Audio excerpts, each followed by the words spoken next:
Yeah, Louise there. Well, she's since been a Strictly finalist, the star of the West End stage, and now she's back with her first new music in 18 years.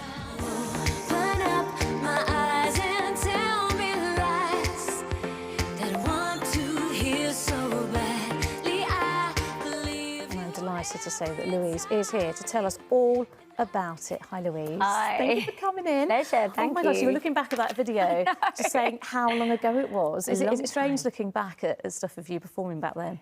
It is strange because sort of it's been over such a long period of time, yet because I'm still performing all of these songs. Just recently, it just feels like it was almost yesterday as well. So yeah, great fond memories though. Yeah, and the new song we saw a little bit there, that was Lead Me On. Yes. This is part of a new album which is coming out later this month. Yep. What's it been like working on new material? Do you know, it's been so lovely to get back in the studio. So many people said to me, so sort of what made you decide to have a comeback? I said, well, I never really planned on going away. I just had a long break. You know, I had a family, I had kids, and now was just a really good time to get back out there. So, yep, started work on the new album called Heavy Love. It took me about 18 months to write. I co-wrote with a lot of great songwriters, but it was quite a long process, this album, and yeah, out in October. You just mentioned your mum there, you got 2 boys. Yes. What do they make of the new stuff and the new video as well? I know. Well, the first video, I think it was sort of documented a few days ago because it was slightly raunchy, and I've got a 15-year-old who did sort of say, Mum, really?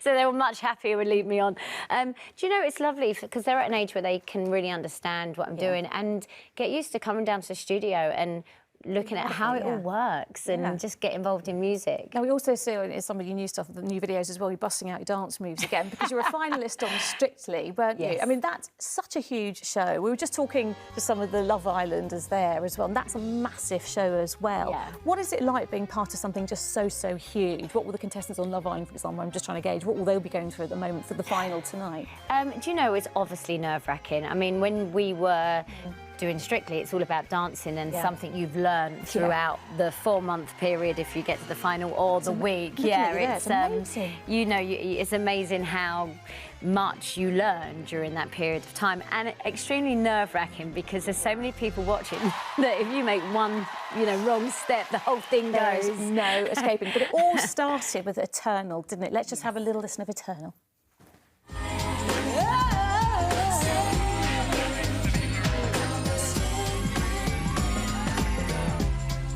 Love that. Now, a little fun fact here. Eternal, the first girl band to sell over 1 million copies of an album. Yeah. How wonderful. What a lovely time that was. What a great record to set. Well, do you know, it's going back to the days as well where everybody bought hard copies. So people actually went into a store and bought it on cassette or CD or vinyl.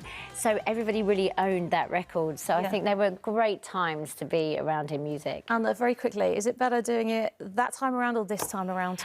It's really hard. Obviously, that was great. But do you know what's lovely about this time around? I have no pressure. I've made an album I'm so proud of. Really honest, personal album. And I've just loved doing it for the sake of loving it. Yeah, well, listen, it's great to hear that you are back, although you never really went away. And it's going to be great. You're going on tour as well. So the best of luck with all that. Louise, thank you so much for coming in to talk to me. Thank you.